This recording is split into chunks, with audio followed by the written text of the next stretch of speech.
Why do some church plants fail? What are the dynamic of, or the reason behind some church planting is failing? I think that was the main question we asked when we developed M4. Because we looked at area that every church plant need to succeed in if they're gonna plant a healthy church. And when we worked on that in Norway, it was church plants from many denominations sitting together, reflecting of the past 20, 30 years of church planting in Norway. We come up with some area that was important for church planting. And it's also the area that we recognize in M4, the M4 training. M4 is taken from the Great Commission. And we put it, a master, I'm giving all power, mission, go therefore, multiplication, do disciples, and movement, I with you all day. And in the master training, we highlight some area that we know if they are not clarified, well, you get in trouble. If there's no clear vision, well, you get in trouble because you don't know where we go. Therefore, a clear vision is so important to clarify in the beginning of the church plan. Where are you going and why are you doing this? It's about the vision.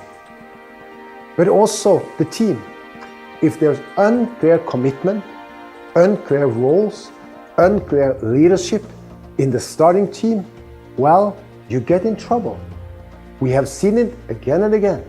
Therefore, we emphasize a healthy team with a clear vision, a strong relationship, clear roles, clear commitment in time, resources, money, what they give in, and a clear understanding of how conflict are resolved in their team. So we emphasize also clear values, because what we see on the long run, that the conviction is not always obvious in the team that start a church plant, because it's so deep, it's so under, and if you don't really help the team to speak their conviction to each other, what are the value system, and clarify the value system, you get in trouble. So what we have seen, and therefore we emphasize this, is the first module. It's clear vision, a strong team with clear values.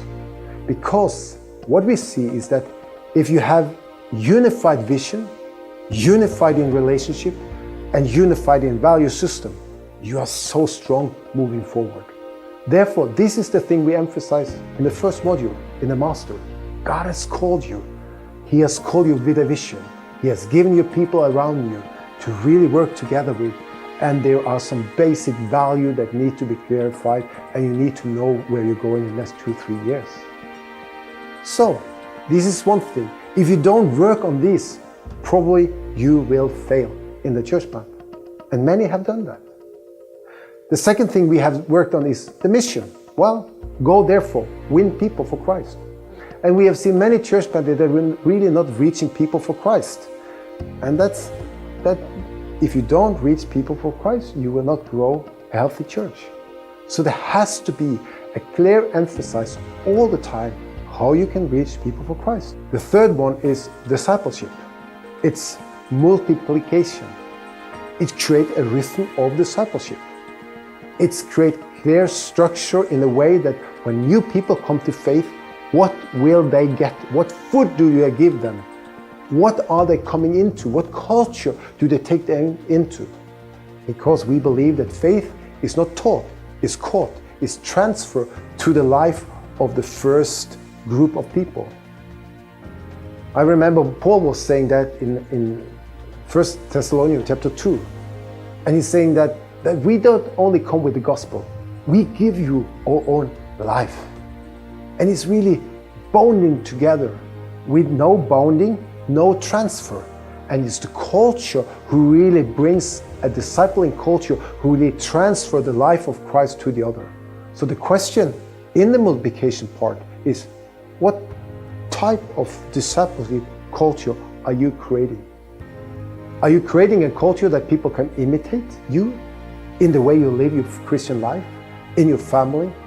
So it's more about how you live your life than only about what you do. So how do you live your life together in a team? How do you create a culture of discipleship? This is so important.